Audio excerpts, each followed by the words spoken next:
Hello hello guys, আজকে আমি নতুন ভিডিও নিয়ে আসতেছি, তোমরা দেখতে থাকো। তো কি নিয়ে আসছি দেখো।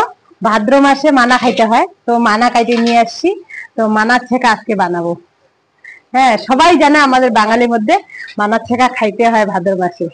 তো মানা ছেকা খাইলে বলে জমকানা হয়, আমি আমার ঠাকুমার কাছে শুনছি। হ্যাঁ, তো দেখি।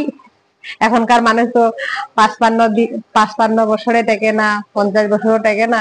যদি আমি অনেক বছর টেকি, 100 বছর যেন পার হয়, তার জন্য এই মানা খাতির জমকে কানা করার জন্য। তো দেখি এখন বাইছে নি মানাটাকে, তারপরে তোমাদেরকে, তোমরা দেখতে থাকো, আমিও দেখাচ্ছি। কি দেখাচ্ছি দেখো। তো মানাটাকে এই যে ছুলে কাইটে নিচ্ছে, ছুলে নিতে হবে।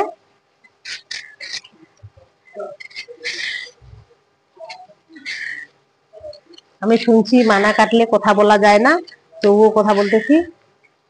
মানা কাটলে কথা বললে বলে মানা ধরে। হ্যাঁ, তো কি করব, তোমাদেরকে দেখাইতে হবে, তার জন্য কথা বলতেছি। তো এই যে লঙ্কা রসুন কাইটে নিচ্ছি, আবার কিছু মিলাইতে হবে, ওগুলো কাইটে নিব। তোমরা দেখতে থাকো।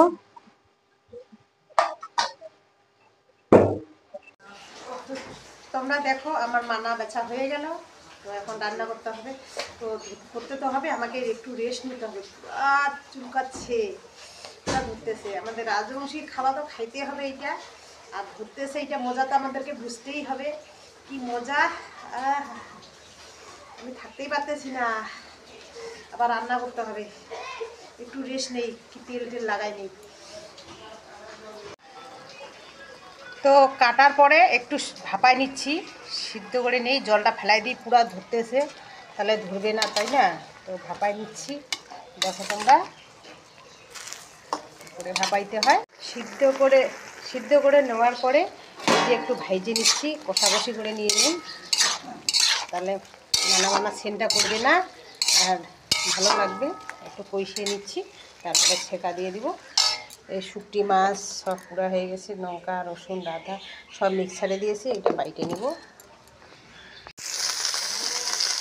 তো মানা ছেঁকার সাথে মাছের ভাজিটাও দারুণ হবে আজকে খাইতে, তাই না? তো ফাইনালি আমার ছেঁকা হয়ে গেল, মানার ছেঁকা হয়ে গেছে, আলুর ভাজি হয়ে গেছে। তো এখন আমরা খাইতে বসবো। কেমন লাগলো? লাইক কমেন্ট শেয়ার নিশ্চয়ই করো। Tata, bye bye.